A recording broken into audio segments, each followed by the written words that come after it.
Welcome back to another episode of Close to Broke. Today we find ourselves in the King's Room once again. The last time we were here, a lot of blood was shed. Hopefully that does not happen again today. We just got our name called for a 5-10 seat.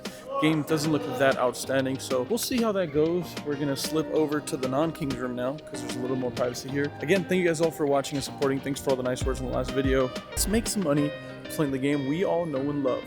No Limit Texas Holdem.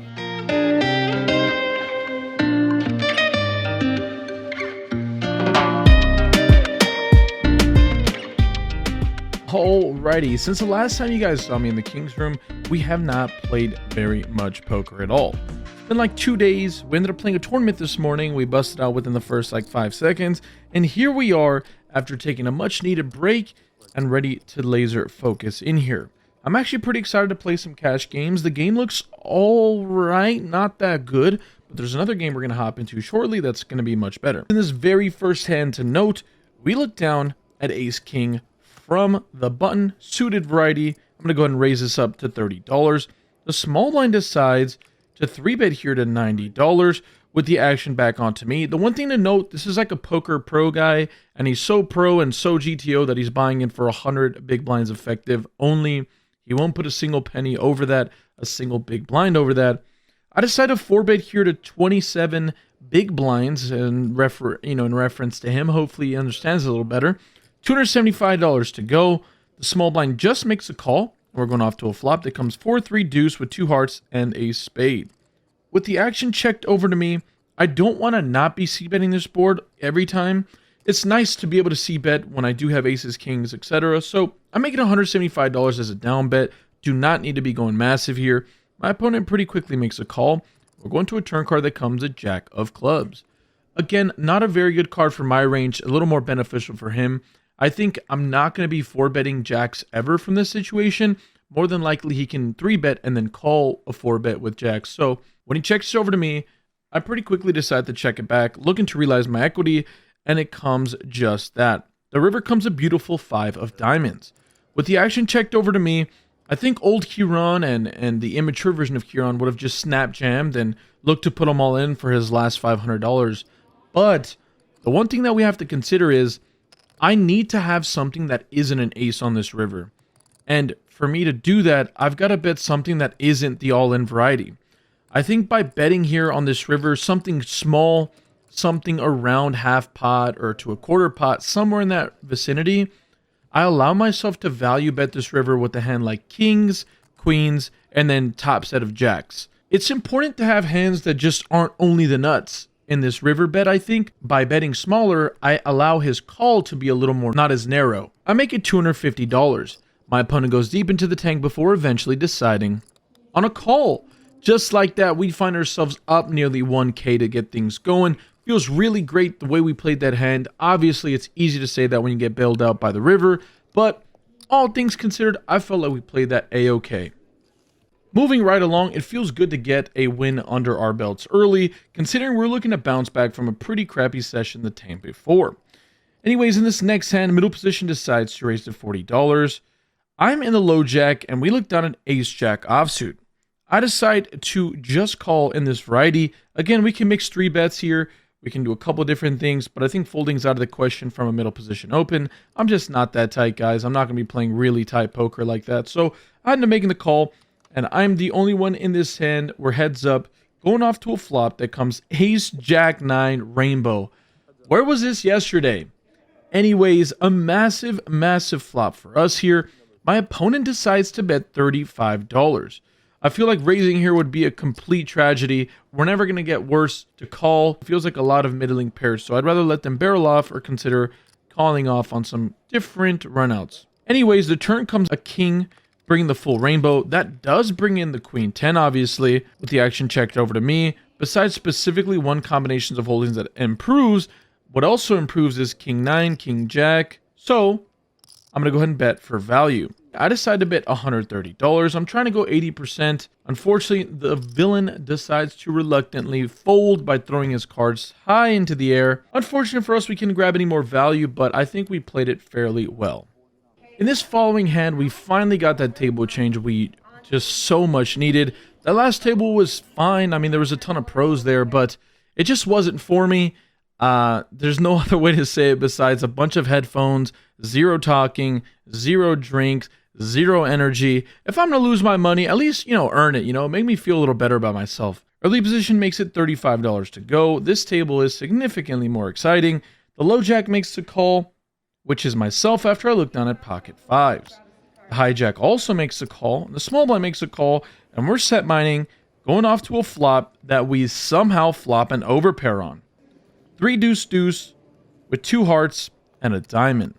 With the action checked over to the initial raiser, he decides to c-bet for $75. You can go in the middle of folding and calling here, but I think I gotta peel at least one, even though there are some opponents behind me to act. We do have an overpair, we have a ton of backdoor equity, so I decide it seems okay. I make the call for $75, although it is a little bit of the larger sizing. The small blind makes a call. And we're going off to a turn card that comes the 9 of clubs. With the action checked over to me, I can actually bet here very comfortably. I can definitely get value from ace 3, 4-3, 3-6, and we can definitely deny equity to flush draws. I end up deciding to just check here and play some rivers in position. That always sounds fine to me. The river card comes the 4 of diamonds. It does not bring in the flush, and I do now, pick up an ocean draw. So if we for some reason decided to put a 6 card out there, I'd have an open ender. Anyways, with the action checked over to the initial raiser, he decides to c-bet for $170. This is a delayed double barrel. Very interesting. I don't know what the heck he's representing here, but if you're in between calling and anything else, this seems like a pretty close call. Why not take the aggressive route and raise? I do double block the nut straight here, which would be 5-6, and I think I can credibly have the suited combination here. The other great thing is that, again, I am in position. The only thing I have to worry about is a small blind player, but again, for him to check all 3 streets, it's very unlikely for him to have a strong holding. All these things put together, it seems like the perfect recipe for a mischievous action. I end up deciding to go into my bag of tricks and raise $575 to go. I'm not looking to make any other decision here easy for my opponents. I've got the double blockers, I've got position, and I'm the most likely person to have hit this board. The small blind pretty quickly folds, and with the action back to the initial raiser, he thinks about it for a brief moment before deciding to make the fold. Luckily for us, we get that one through. There's a great chance that I was bluffing with the best hand, but either way, it's fun to really put your money where your mouth is, make a big bluff, and get it through. I'm quickly realizing that although this table is fun, and there's definitely at least reasonable amount of more action, there are quite a bit of people incognito, I would call it. There seems to be some people in business attire trying to show one thing, but then talking to me about strategy in between hands, so I'm here to battle. Middle position raises to $30. I'm in the big blind with 10-9 offsuit.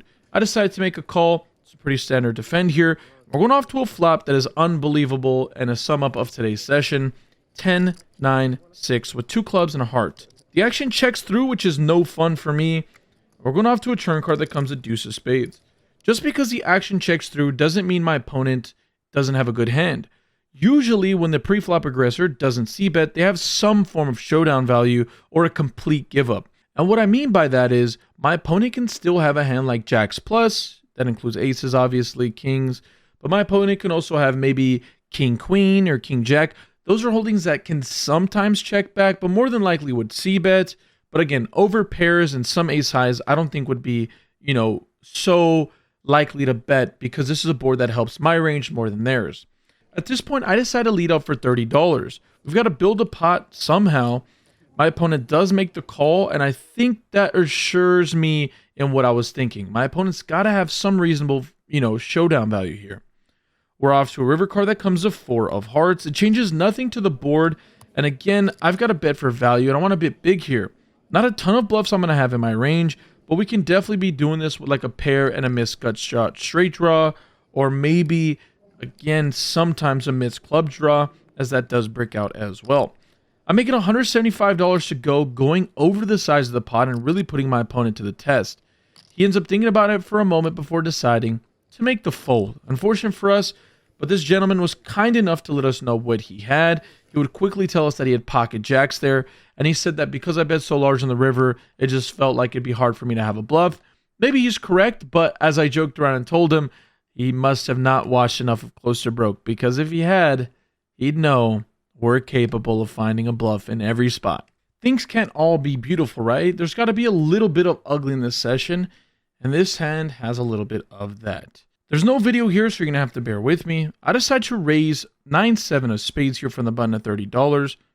The small blind, who decides to 3-bet to $100, has been somebody that hasn't been too active. It feels like post-flop in the 3-bet variety, so I've got to respect that raise. That doesn't mean I'm folding here, but I will proceed with caution. I make the call, and we're going off to a flop that comes king 5-3 with 2 spades.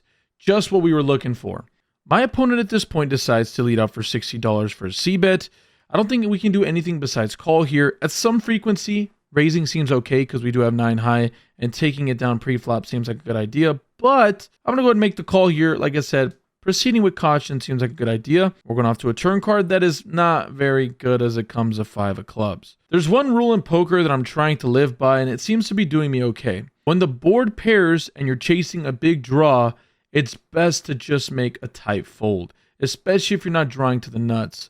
The reason is we can be dead already. We can be following a better flush draw, 1, and 2, we could just be dead. They could just have pocket kings, and we're just dead. Stone dead. That being said, my opponent bets $170, and though it does pain me to throw away big draws in position, I end up making a pretty solid fold here. My opponent would not let us know what he had, but I feel okay with my fold here. It's hard to imagine we had, the best hand. It's probably impossible. But either way, hats off to that gentleman, and we're going to not win every single pot today, it seems like. Okay, quick mid-session update. We've played not very many big hands, a lot of small pots where 3-betting and c-betting gets it through. Kind of doing okay. I think we're, if I had to guess, somewhere up like 1K. Like I said, we got that table change, haven't played very many hands since we changed. The game's significantly better. The gentlemen are nice and talkative, which makes it way more enjoyable to sit here as opposed to yesterday. Things didn't go well. We were down, and the game was really boring. Not a whole much to talk about. Just like that play with the pocket fives there. I don't know if that's right, but it's good knowing that it's really unlikely for my opponent to have a nutted hand there. Anyways, let's hop back into this and let's see how we do. Following up the last hand, we look down at king-queen offsuit, and I decide to raise it up here for middle position. Next to act makes the call, and the big blind makes the call. We're going off to a flop that comes king 10-7 rainbow. With the action checked over to me, I decide to bet out here, but not for a big sizing, but for a pretty small sizing. I make it $25 to go, and the reason being is there's not a ton of draws out there besides specifically 8-9. It's a rainbow board texture. When the board is this dry, it's nice to be able to bet small here if I had a hand like ace-queen with a backdoor flush draw and a gut shot. So I make it $25 to go. The one benefit and the one con, as it works in both favors, is we're going to get called a little wider. As example, both players make the call. We're going off 3 ways to a turn card that comes with 3 of diamonds. This does bring a backdoor flush draw, which is not very great here. I feel like betting here is a good idea, but sometimes a better idea to just let the in-position player just take a stab at it. I check it over to the in-position player. He checks it back, which is not great. And the river card comes one of the worst ones as it comes as 6 of diamonds. Again, 8-9 makes the straight now, and the backdoor flush draw does come in. Even worse so, the big blind decides to bet out for $50. Against a small sizing, feels like anything besides making the call is horrific. So I make the call, the player behind folds, and our opponent from the big blind shows down king 8 of clubs. We show our hand, which is the winning hand, but that is 101 of how to win the least amount of money possible. I don't understand my check on the turn at all. Like, what am I trying to pot control? We're playing 500 big blinds deep. It's hard to get all the money in the middle when there's just not that much money in the middle already. Anyways, it is what it is. Take a lesson. I like my c-bet a lot on the flop. I like the sizing. But I think on the turn, it's about time we go big. We should have bet like 75%, 80%. And on the river, we could have checked it back or at least evaluated. I find myself under the gun in this following hand with ace-6 of spades. I make it $30. Middle position calls, big blind calls, and we're going off to a flop that comes ace-jack-8 monotone. All clubs. At this point with the action check to me, I have top pair and a really weak kicker on a very dynamic board. So I just check it over to the player that's in position. The middle position player decides to bet $30. The big blind calls and folding seems a little weird, so I end up making the call as well. The turn card comes a deuce of diamonds. So seems pretty inconsequential. I decide to check it over once again to the imposition player, who once again bets for $65. The big blind thinks over for quite some time before inevitably making the fold, and I remember telling myself that if the big blind folds, this is just an awesome way for me to get out of this hand and not lose any more money. But since he folded, I feel like, again, at this juncture, folding seems a little nitty, so I end up making the call. The river comes a pretty annoying one, as it comes a deuce of clubs. Now, again, that flush that was available on the flop is there, but we improved to ace with a jack kicker. With the middle position player betting once again for a third time in this hand to $210, I go deep into the tank. I try to piece the puzzle together, what combinations of holdings can bet 3 streets here in position. Sure, the king of clubs sometimes can, but I feel like it would have had to have been a flop flush if he's betting 3 streets. It's just unlikely for my opponent to, I feel like, bet with king 10 or king 9 off. It's hard for him to have those combinations from an under the gun raise, if that makes sense. I feel like he has to have specifically a suited variety of hands here to call my under the gun raise, because that's usually a tighter range. Anyways, after a ton of tanking, I just feel like he can have, 10-9 or queen 10 off it enough for this to be a reasonable call. So I end up making the call. Hindsight is 20/20. My opponent quickly shows king 9 of clubs for the nuts. Unfortunate for us there, we ended up giving it back. We haven't been put in a tough spot all day, and when we made the wrong decision. Disappointed in myself, but I don't hate my call. I just think that against this player type and in this current, dynamic, I should have just found the fold, obviously. This next hand feels like a lot of high-level poker, so bear with me as I try to break it all down with no video. Anyways, under the gun limps, the button limps, I find myself in the small blind. I decide to isolate to $50 after looking down at king 9 of spades. The big blind hates that idea, so much so that he decides to 3-bet. $150 to go, the action's folded over to me. Earlier we had 9-7 suited against this 3-betting gentleman. This time we have a little bit of a better 9 as it has the king attached to it. We're going off to a flop after I make a call that comes jack 8-6 with 2 spades and a club. Nice. This is exactly what we were looking for. We flop an over, as well as the second nut flush draw. I check it over to my opponent, and he pretty quickly decides to check it back. As we talked about earlier, it's not, unfathomable for my opponent to check back a strong holding, but more than likely he has some form of showdown value. Whether that's ace high or pocket aces, it can go either way, but when the turn card comes in 9 of clubs, a lot of worry, is kind of thrown out the window. I doubt my opponent's going to be checking back, ace-jack. Again, aces is more likely, but a hand like ace-jack has more incentive to c-bet this flop. I decide to bet as equity denial, as well as to build a pot when I do make my flush, and moreover, the most important thing is we can still get called by inferior. There's still going to be ace-highs that are behind, there's still the flush draws that are out there, so I decide to make it $105. I don't need to go large here. Going a third pot seems excellent.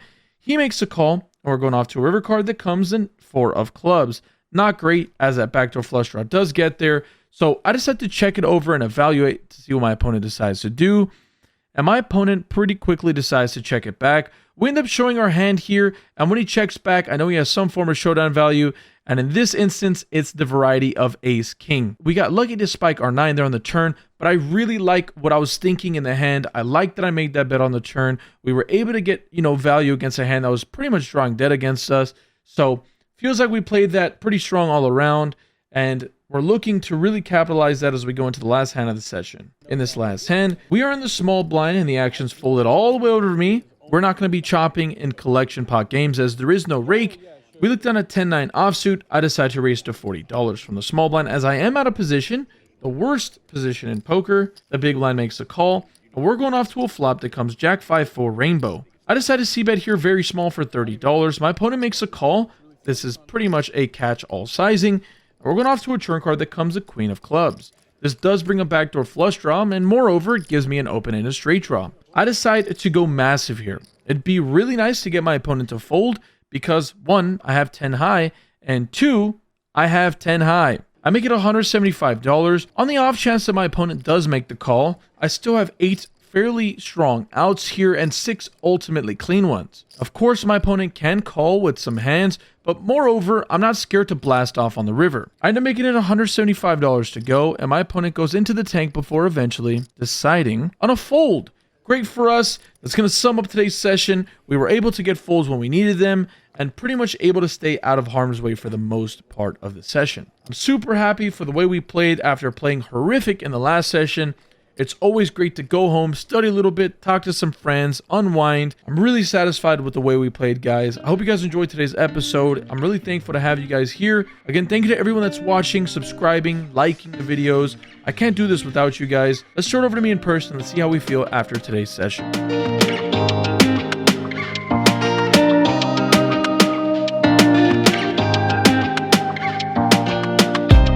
Well, that's going to do it for today's edition of King's Lounge Poker. Hopefully you guys enjoyed the hands. Not a whole lot to go over. We played our longest session in Vegas to date, at least during the World Series of Poker, and we had, I think, the fewest hands for the vlog. It was just really slow. Either way, as you guys can see, we're in the Paris in, I don't know, the grand room or whatever the hell they call it, where the King's Lounge is. It's pretty empty in here. Satellites, single table satellites, and the monster stack, which is on the other side, which is absolutely packed as well. Anyways, I appreciate you guys for watching and enjoying all the videos.